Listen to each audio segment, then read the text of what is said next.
As long as the idea of communicating with spirits has existed on planet Earth, there have been those who have felt apprehensive about the subject. They feel that to reach out to the spirits beyond is a deceptive practice, and that those who communicate with the dead are only communicating with demons or evil entities. But what is the truth about this age-old practice? What are the misunderstandings that many people have and have been fed through religion? We're going to talk about all this and more next. Stay tuned for the spirit side.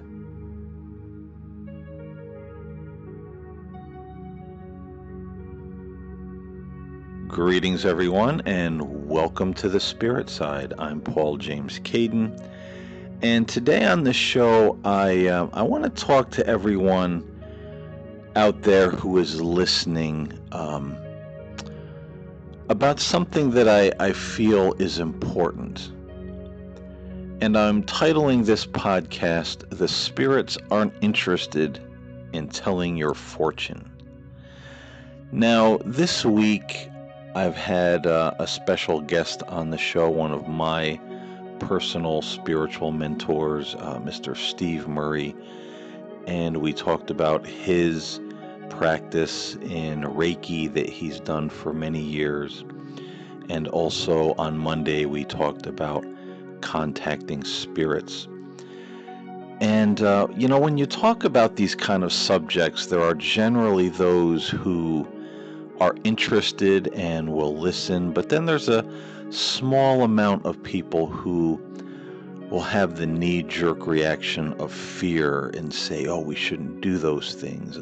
Those things are forbidden practices, or, you're connecting with evil spirits when you try to reach out and talk to any spirits beyond.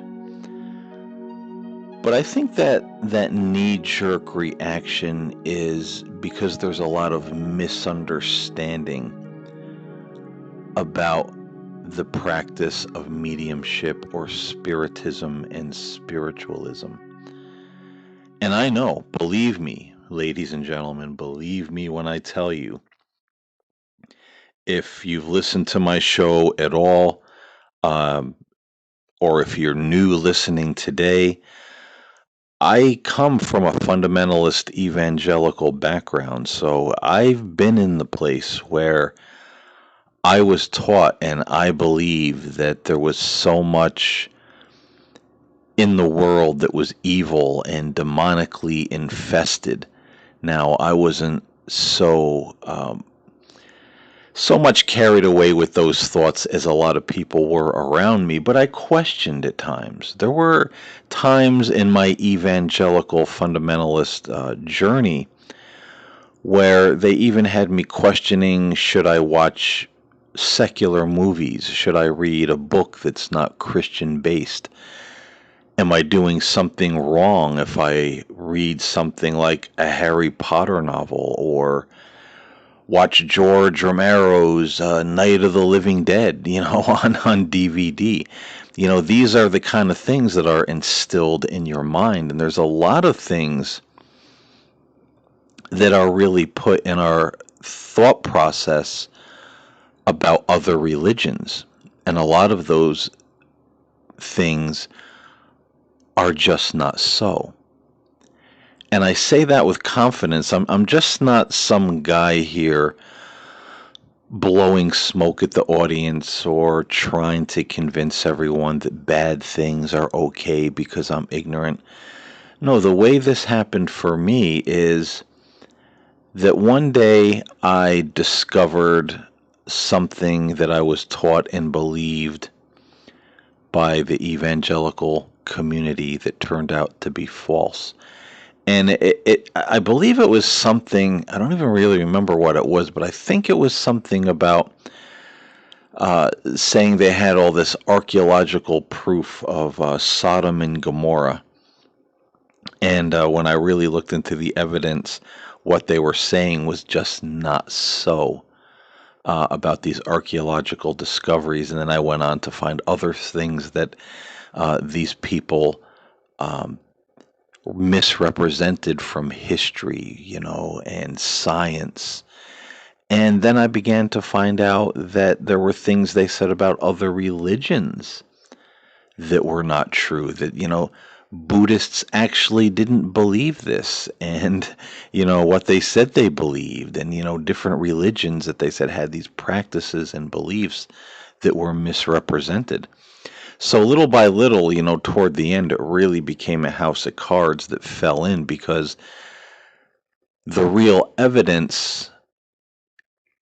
showed that these individuals were either duping us, and I'm talking not only in churches, but the TV preachers. And I used to go to the bookstore every weekend, and I would buy anywhere from 2 to 4 books, and I would read them all. And they were at the time supposed to be some of the best evangelical and fundamentalist scholars and doctors and theologians writing very with much authority and knowledge on these particular subjects, and it turned out it wasn't so. So you're faced with the question: did these people really not know what they were saying? Was this taught to them, and they believed it and passed it on to us, or were they legitimately lying to us just to get us to be rooted and grounded in this form of Christianity that they were telling us was the truth? Now, honestly, I think it was a mixture of both uh, when all was said and done. And, so when I make these kind of podcasts, it's not to down anybody or convince anybody that something is good when it's actually bad. I do these things to try to educate people, to understand things on a larger perspective, not deceiving someone, but to say, hey, you know what? A lot of times in our religion, we're taught to fear things and dread things and label things as evil and dark and demonic, and we don't even have the full story. Now, I want to start this conversation really based on the biblical texts that talk about, don't consult a medium, and, the witches and the necromancers and the fortune tellers that are mentioned in the Old Testament. Now, fundamentalists and evangelicals, a lot of mainstream Christian religions will pull those texts out and say, see, these are things that are evil, these are things that are terrible. But you'll see the dedicated spiritualist or the spiritist who really isn't fazed by those things. And it's not because they're evil people, shunning the truth of the Word of God. It's because they have a different understanding of why those things are written in the scriptures. And by and large, when God says not to consult these people, not to mingle with these people, we have to understand that the fortune teller, the medium, the witch, the sorcerer, the person who was involved in enchantments was not the same as they are today. These people had some very brutal practices. They would have human sacrifice.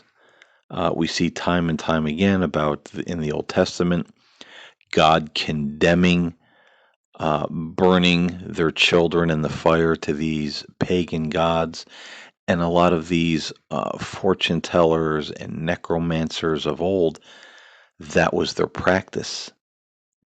Burning children in the fire, disemboweling someone, slitting an infant's throat or disemboweling them, and, seeing what position they were in when they died and took their last breath, and reading, the position, the shape of the entrails as they spilled out of the body.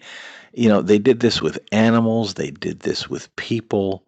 Uh, the mediums and necromancers of that time in the pagan religions, they would have sexual relationships with corpses. I mean, I'm sure some of you have heard about the necromancer, one who has intimate relationships with a corpse. Well, these people would do that. They would eat the flesh of the dead, or the one who consulted them, they would give them uh, dead flesh to eat from a human body. All these very detestable practices, the drinking of blood, torturing, and killing.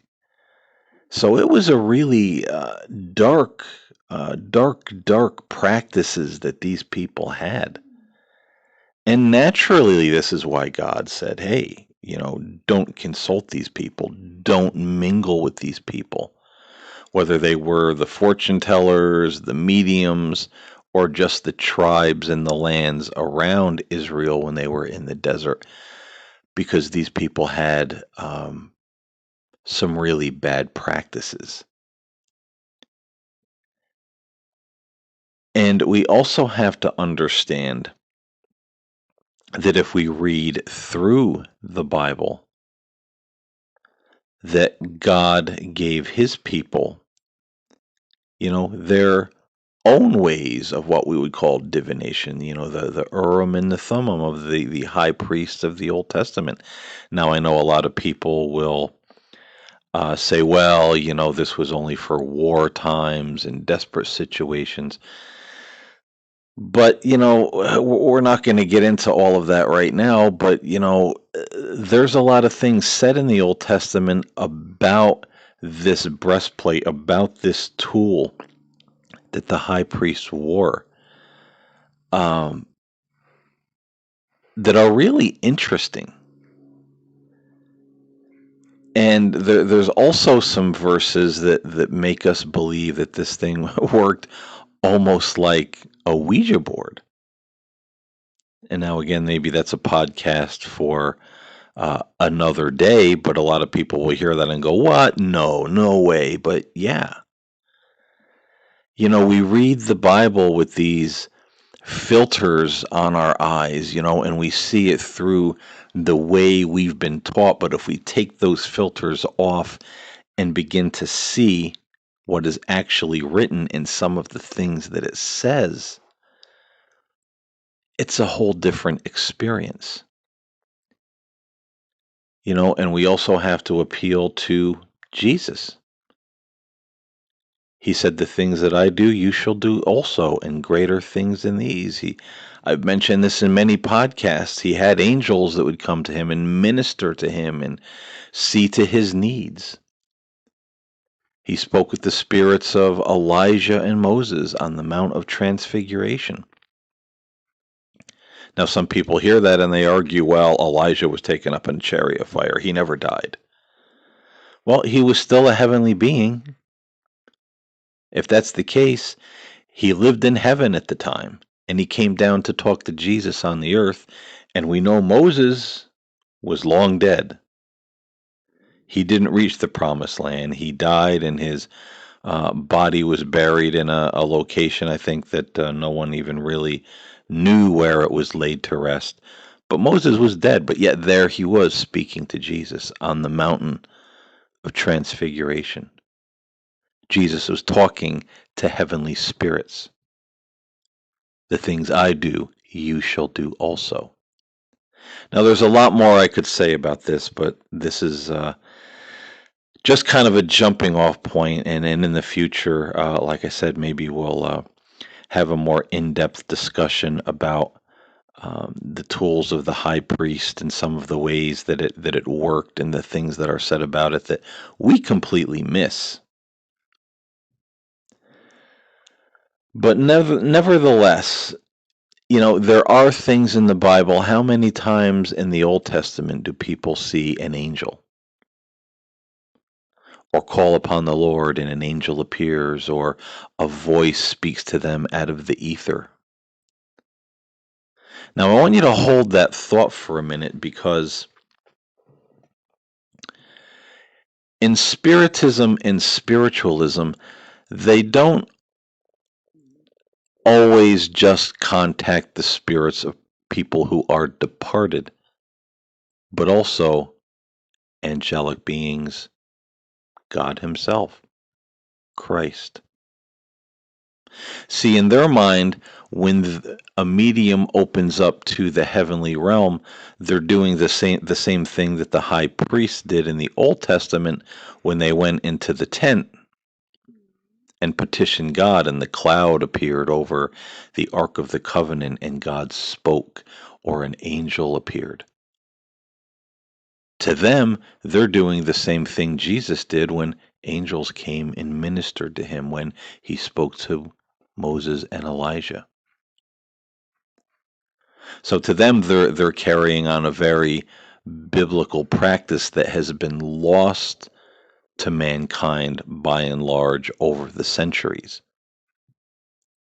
And make no mistake about it, Spiritism and also many spiritualists are very, very Christian. They're just not, Jesus is tucked in a corner somewhere. I mean, these people pray, these people read the Bible, these people believe in the atonement, but they believe part of that atonement, when Jesus died on the cross and the veil between the temple and the Holy of Holies was torn in two, that was also symbolic that heaven and earth could now freely intermingle. God's kingdom, God's spirit world, is readily accessible to us, the way perhaps it was in the Old Testament to Moses and the high priest, and the way it was to Jesus. Now it's available to any of us who come to Christ and put our faith in Him. He is the way, the truth, the life. He is the door for which all of these things can happen, and the door which we pass from death to life when we die. So, I'm kind of abbreviating here because it would take much, much too long to really get in depth about each and every one of these particular subjects. But I mention these things as hopefully a jump off point where you can maybe do your own study or begin to realize this isn't some pagan practice consulting with evil spirits. And here's one of the very big reasons why people believe that and get into trouble, or rather, believe it and get off into false beliefs about the practice. And that is because of charlatans and Hollywood movies.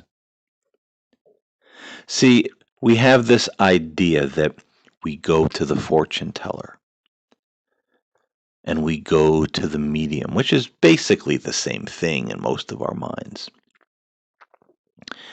And the one, as they used to say in the old movie, the one who calls up the spirits, he's got his turban and his big handlebar mustache, or it's the woman dressed like the gypsy.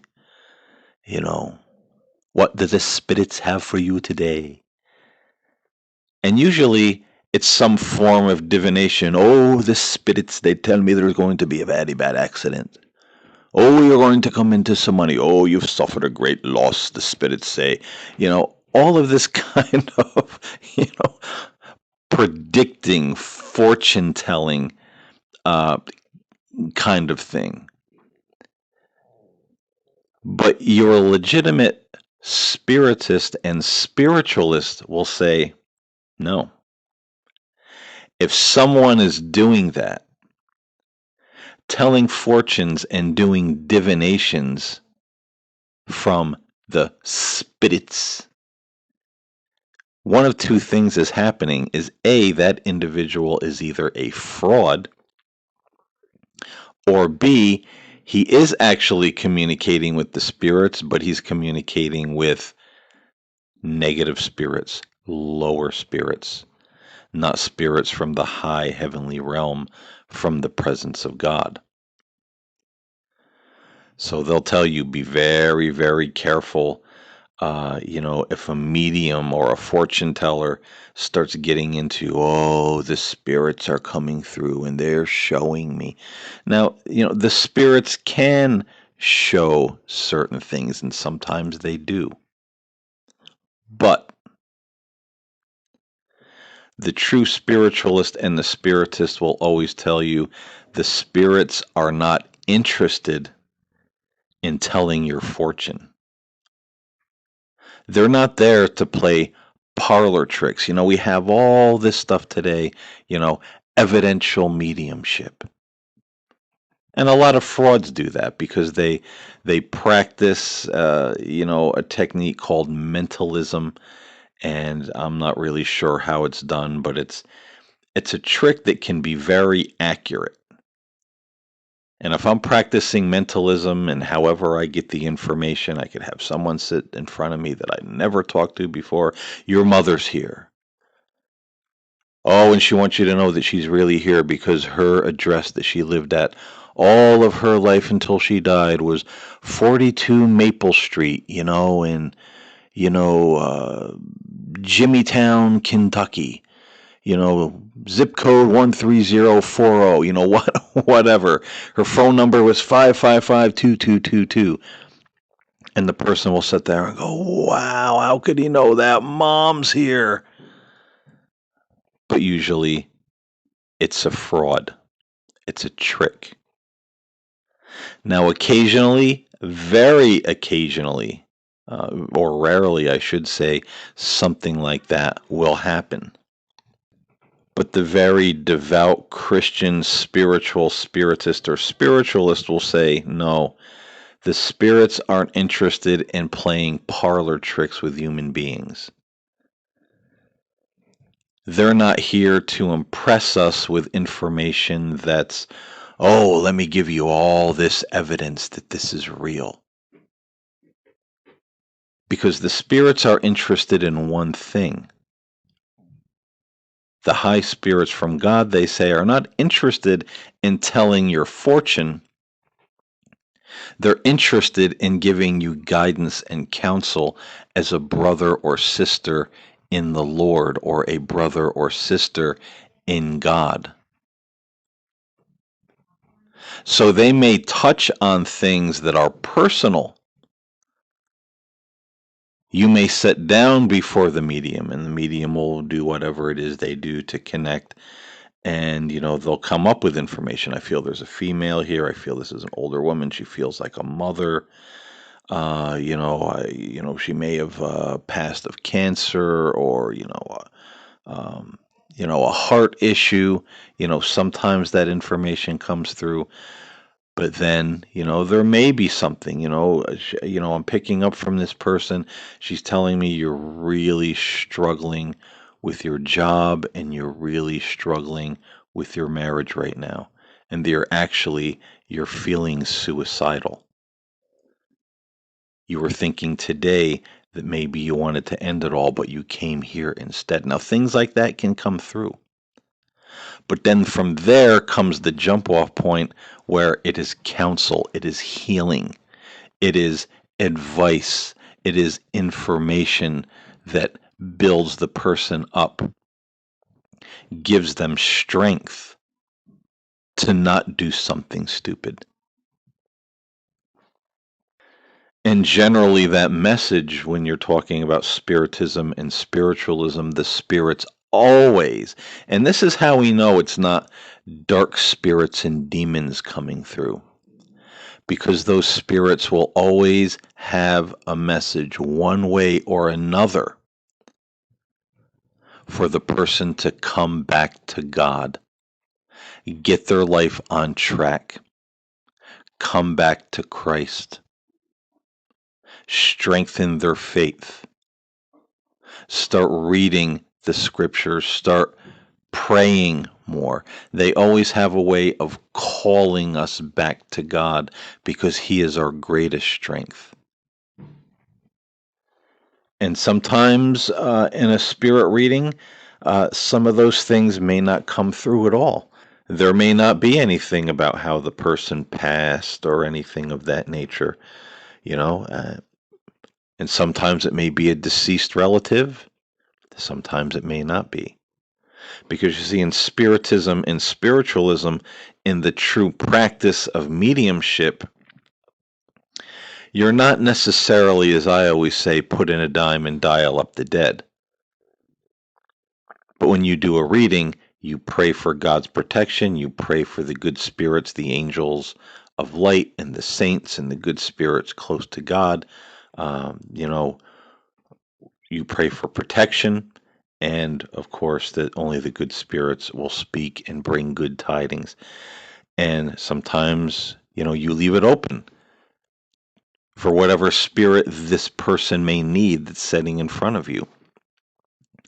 It might be mom, it might be dad, it might be grandma, it might be an angel. It just might be somebody you don't really know at all. Just a very strong, loving male energy, male presence or female presence, very comforting. And they will come with that message to strengthen, to encourage, to advise, and to call back to God.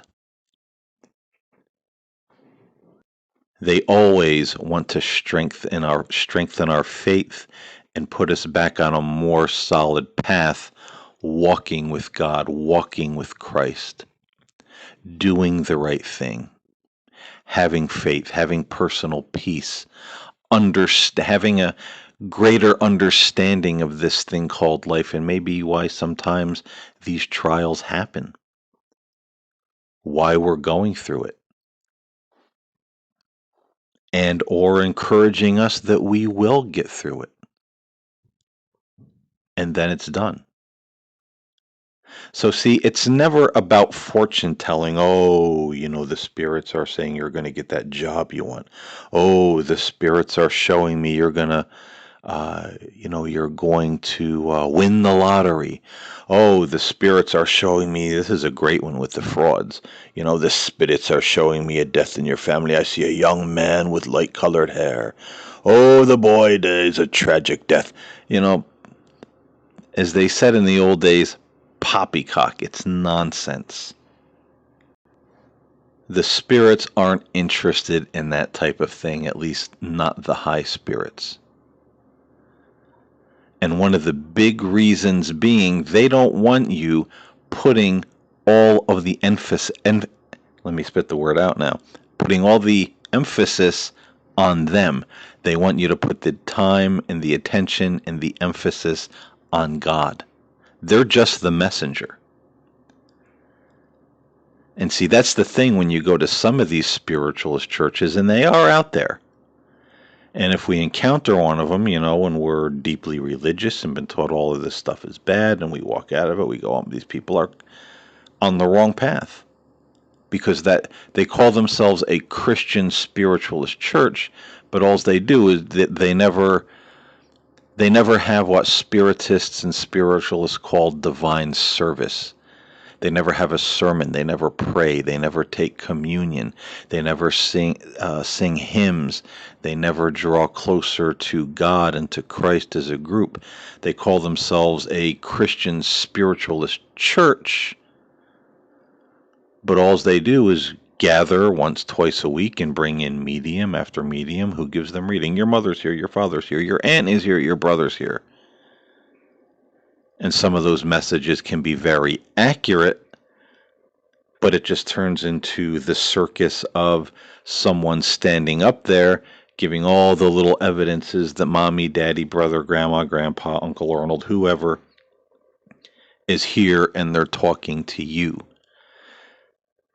And like I said, that can be very impressive, and some of that information can be very accurate. I took a trip to England in 2004, I think it was, and this was before I really expressed a lot of interest in spiritualism. I had an interest in it, but I was a little bit leery of it because of my religious background. And but my friend over there was, a spiritualist, and I went to a few services with her, and that's how the church was. It was supposed to be, Christian spiritualist church, but there was nothing Christian about it. It was just all readings, readings, readings, readings, and all the people were there not to draw closer to God, not to render divine service and worship to God and to Christ, but they came every week, every meeting, just in the hopes that they would get a reading or another reading. So all of their emphasis, all of their focus was on the spirits. Are they going to come through for me? What are they going to tell me this time? And any real, honest, educated, devout Christian spiritist or spiritualist will say, this is a horrible mistake. And very likely these people are talking to spirits, but they're talking to very low-level spirits who really have nothing edifying to say. Because the high spirits will always edify, always encourage, always push us closer to that deeper faith in God, because that is their goal.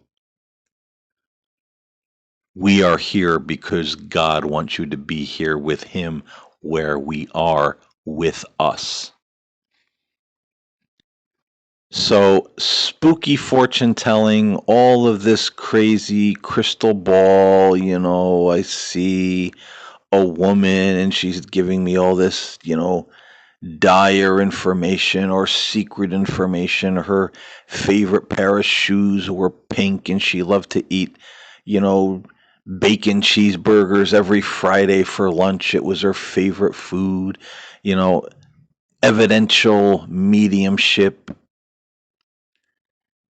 We have so much of that going on in spiritual circles right now when it comes to spiritualism, that everyone now I do spiritual counseling. I do the angel card readings for people still, if they really want one, or the tarot.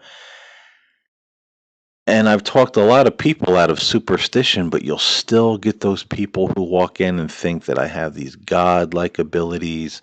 Can you connect with the angels? Can you connect with the spirits? Can you pull the cards? And, tell me what's going to happen in the future. And I always say, I can't tell you anything.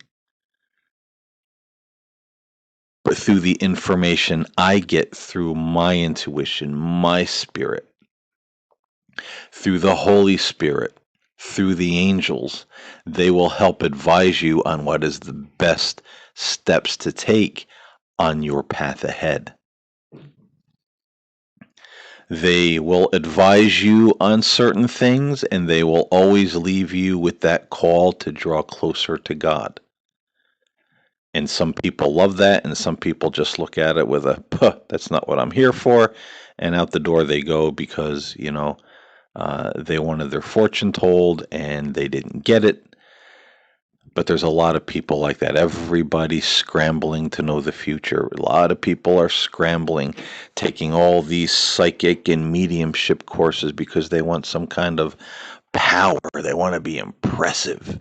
They want superpowers or magic powers, but it doesn't work that way. It works through inspiration to bring inspiration and edification. Think about when angels appeared to people in the Old Testament and the New Testament. Think about when the prophets gave a message to someone or to the nation of Israel, or when Jesus communed with Moses and Elijah, or Jesus spoke a word of prophecy.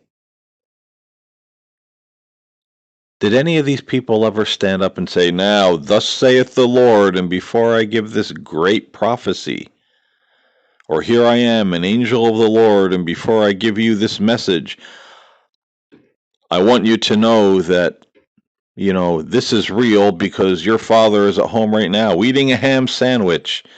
And he actually was at home eating a ham sandwich. Oh boy, I got my evidence it was real. No, that never happened. They just came, they delivered their message, whatever God wanted the person to hear, and they were gone. Same with prophecy. The Spirit moved, the Holy Spirit of God moved, the prophecy was spoken, and that was it. The prophets never said, and by the way, you'll know I'm a great prophet and this is going to come to pass because tomorrow at noon, the country store is going to catch on fire. And it does. No, we don't see this evidential mediumship prophecy BS being played out in the Bible. And many spiritists and spiritualists look at that stuff today and say, no, you're not actually connecting with God's Holy Spirit world, with the saints and angels and light and with the Spirit of God. You're either lying to the people or you're in connection with very low-level spirits. So there is a danger there that we could talk to someone who is very connected to the lower level entities. And there's a lot of them today because everybody's so caught up in, everything has to be so magical, when it comes to spiritual things today. We're in an age of fanaticism all the way around. If someone is intuitive or has, what we call psychic abilities, people expect, oh boy, am I going to marry my boyfriend? Am I going to win the lottery? Am I going to get a new job? Am I ever going to be happy? These are the kind of questions you'll get. And you'll think to yourself, are you serious? Let's get to the issues here. And the angels and the spirits and light, they will usually get to the issue. And the sad thing is, again, most people don't want to hear about it. They just want to hear the yes or no. You're going to get married, you're going to get rich, you're going to be happy, you're going to get the house you want, you're going to get the car you want. Everything's going to work out wonderfully. Have a nice day. God bless. That's what people think a reading is, and that is a sham. And that is, I guess you could say, it is evil because it's a lie. It's a fraud. And that's not the way God's Holy Spirit world operates. There's a difference. And so I hope you understand what that difference is, and I hope this podcast enlightened your thoughts and gave you a little bit of insight into this topic that is so forbidden by many and makes you think, because what we see in Hollywood movies and what we see going on TV and the charlatans out there, and my God, there's so many of them all over Facebook and the internet these days. Everybody's got a class. Everybody's going to tell you how to do an intuitive reading. Everybody's going to tell you how to connect with your angels and your spirit guides, and how to connect to the dead and be a successful medium. Connect every time with confidence. I signed up for a free seminar on Facebook just to see what it was, and I knew exactly what it would be. He would tell you little to nothing and then try to sell you a course from anywhere to $500 and up. And I was right. He did a couple meditations. He said a whole lot of nothing, and in the end said, if you want to know more, here's my course, which was about, I think, $300-400 for couple of weeks worth of training.